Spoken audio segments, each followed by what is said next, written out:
እሺ የተከበራችሁ ተከታታዮች እንዴት ዋላችሁ? የዛሬው ፕሮግራማችን ዜናዎችን እናቀርብላችኋለን። የዛሬው የዕለቱ ዜናዎቻችን ደግሞ በዝርዝር ከዚህ በሚቀጥሉ ናቸው። እነሱን ወደ እናንተ እናደርጋለን። አንድ የፖለቲካ ተንታኝ ጎበዝ የፖለቲካ ተንታኝ የተናገሩትን ወደ እናንተ እናቀርባለን። በሆርሙዝ ሰርጥ ለማለፍ ክፍያ እንደምታስከፍልም ተናግራለች ኢራን። በፊሊፒን የመሬት መንቀጥቀጥ ተከስቷል።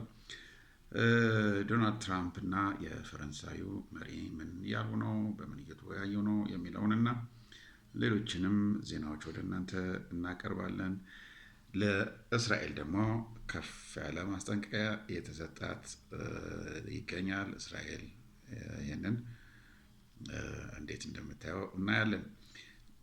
የዓለም መርከቦች ያው ሞተራችሁን አስነሱ ያለ ትራምፕ በደስታ ነበረ። አሁን ግን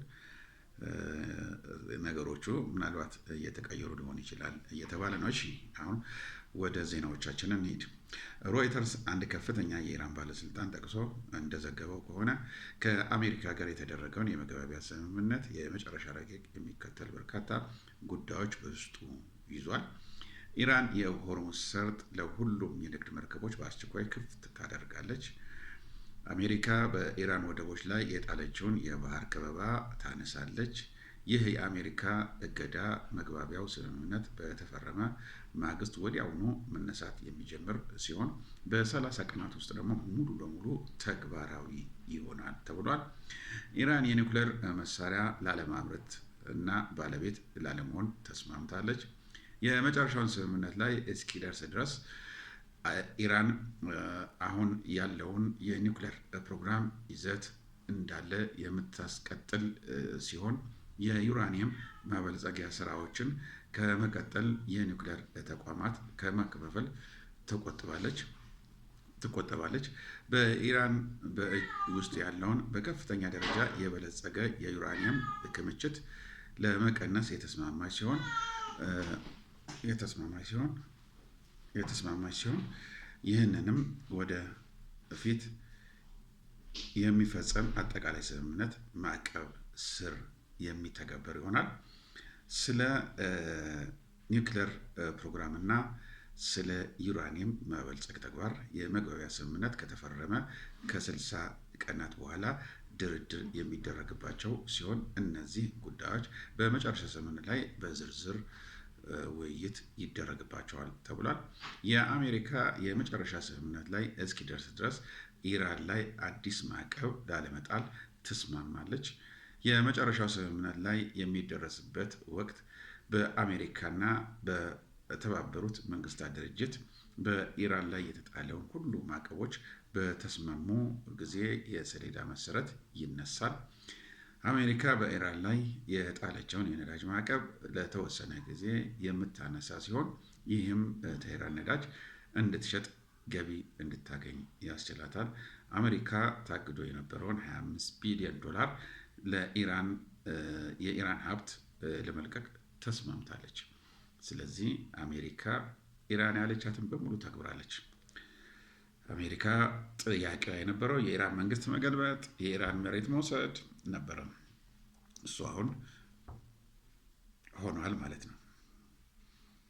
የኢራን መንግስት መገልበጥ እንደማትችል፣ የኢራን መሬት መንካት እንደማትችል፣ ኢራን የፈለገችውን ማድረግ እንደምትችል የዩራኒየም ምርት አምጪ ስትል ነበረ። አይደለም እዛው አንቺ ጋር አስቀምጭና ለሲቪሊያን ተጠቀሚበት እስከ ማለት ደርሳለች። ይሄ ማለት ሽንፈት ነው። ሌላኛው ለእስራኤል ከባድ ማስጠንቀቂያ ተሰጥቷል። የቤላሩስ ፕሬዚዳንት አሌክሳንደር ሉካሼንኮ ለአልአረቢያ በሰጡት ቃለ መጠይቅ እስራኤል ስለ ወደፊት መጻኢያ እድል ማሰብ መጀመር እንዳለባት አሳስበዋል። ይህ የማታደርግ ከሆነ ግን እስራኤል የኒውክሌር መሳሪያዎቿ እንኳን ከጥቃት እንደማያድኗት አስታውቀዋል። ስለዚህ አስቢ፣ እንዴት መቀጠል እንደምትችይ አስቢ ያሏት ነው። ሌላው መሱድ ፐራጃን ነው። ከአሜሪካ ጋር የተደረሰውን ስምምነት ተከትሎ የእስራኤል መበሳጨት የኢራን ድል ማረጋገጫ ነው ብለዋል። የኢራን ፕሬዝዳንት መሱድ ፐሬዣን ሀገራቸው ከአሜሪካ ጋር የተደረገውን የመግባቢያ ስምምነት የኢራን ሕዝብ ስኬትና ድል በግልጽ የሚያሳይ መሆኑን ገልጸው ፕሬዝዳንቱ ስምምነቱ ተከትሎ በእስራኤል በኩል የሚስተዋለውን ከፍተኛ ቁጣ፣ መበሳጨት የቴህራን ዲፕሎማሲያዊ የበላይነት የሚያረጋግጥ ግልጽ ምክንያት ነው ብለዋል።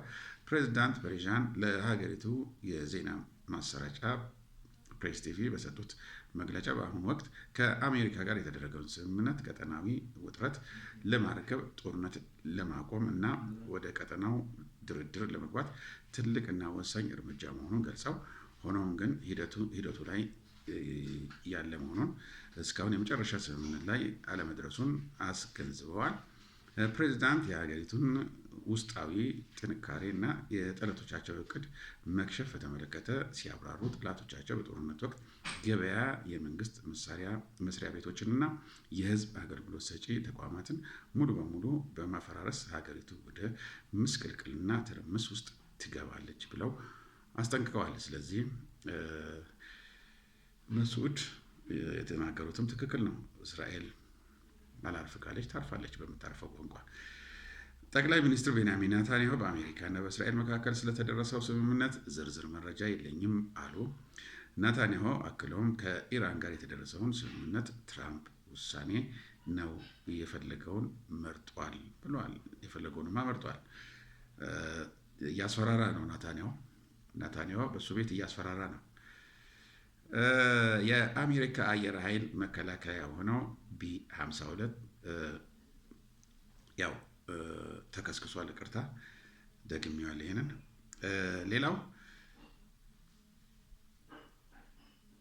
ሌላው የፕሬዝዳንት ትራምፕ ከኢራን ጋር የተደረሰውን አዲስ ስምምነት በዓለም ላይ ሰፊ አዎንታዊ ተጽዕኖ እንደሚያሳድር ገልጸዋል።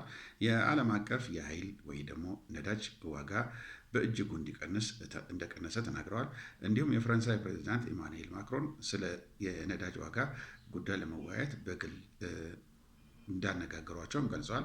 ከኢራን ጋር ያደረጉትን ስምምነት ለዓለም ብዙ ስኬት ያመጣል፣ ምክንያቱም ነዳጅ ለተወሰነ ጊዜ እዚያ በጣም ተዘግቶ ነበረ። ስለዚህ በእኔ ጉብዝና ሊከፈት ችሏል ይላል። ይህ ትራምፕ በጣም አስቂኝ ሰው ነው። ሌላው በፊሊፒን ደቡባዊ ክፍል 6.2 ሬክተር የሆነ ጠቅላላ የመሬት መንቀጥቀጥ ተከስቷል። ትናንትና በደቡብ ፊሊፒን ዳቫኦ ኦሪያኖ ግዛት ውስጥ በሬክተር ስኬት 6.2 የተመዘገበ የመሬት መንቀጥቀጥ ተከስቷል። እንደ የአሜሪካ የጂኦሎጂካል ሰርቬይ ዘገባ የመሬት መንቀጥቀጥ ማዕከል ከፓንጋዌ ከተማ 67 ኪሎ ሜትር ርቆ በባህር ውስጥ ያደረገ ሲሆን እስካሁን የደረሰው የሰው ሕይወት መጥፋት ሆነ የንብረት ውድመት ሪፖርት አልተደረገም ብሏል። ሌላው በሆርሙዝ ሰርጥ ለማለፍ ክፍያ ነፃ የሆነ ለ60 ቀናት ብቻ ነው ብላለች ኢራን። የኢራን ጠቅላይ ፕሬዚዳንት ዶክተር መስዑድ ፔሬዥያኒ ኢራን እና ኦማን የሆርሙዝ ባህር በጋራ በመቆጣጠር እና ኢራን ከሆርሙዝ ሰርጥ የደህንነት የአሰሳና የአካባቢና ከመድን አገልግሎት ቀጥተኛ ገቢ ይሰበስባሉ ብለዋል። ስለዚህ ከዚህ በኋላ ክፍያ እንደሚቀጥል ነው። አሜሪካ እስራኤልን ካልተቆጣጠረች ጦርነቱ መቀጠሉ አይቀሬ ነው ሲሉ አንጋፋው የጦር ዘጋቢ ዘግበዋል። እስራኤል የመቆጣጠር ከባድ ተግባር መወጣት የትራምፕ ኃላፊነት ነው። ይህ ካልሆነ ግን አጠቃላይ የአሜሪካን እና ኢራን የሰላም ስምምነት ሊፈርስ ይችላል ሲሉ ኤልዳቫ ጄ ማግኒያ አስጠንቅቀዋል። የእስራኤል ጠቅላይ ሚኒስትር ቤንያሚን ኔታንያሁ የሀገሪቱ መከላከያ ኃይል ወታደራዊ በአሜሪካና ኢራን የሰላም ስምምነት ማዕቀፍ ከሊባኖስ እንደማይወጣ ቀደም ሲል መግለጹንም አስረድተዋል። ስለዚህ አሜሪካ ኔታንያሁን ካልገራሽ ጉድሽ ይፈላል ነው የሚለው። የተከበራችሁ ተከታታዮች የዛሬው ፕሮግራማችን ይህን ይመስላል። ስለተከታተላችሁ እጅግ በጣም አድርጌ አመሰግናለሁ። ሰላም ዋሉ። ቻው ቻው።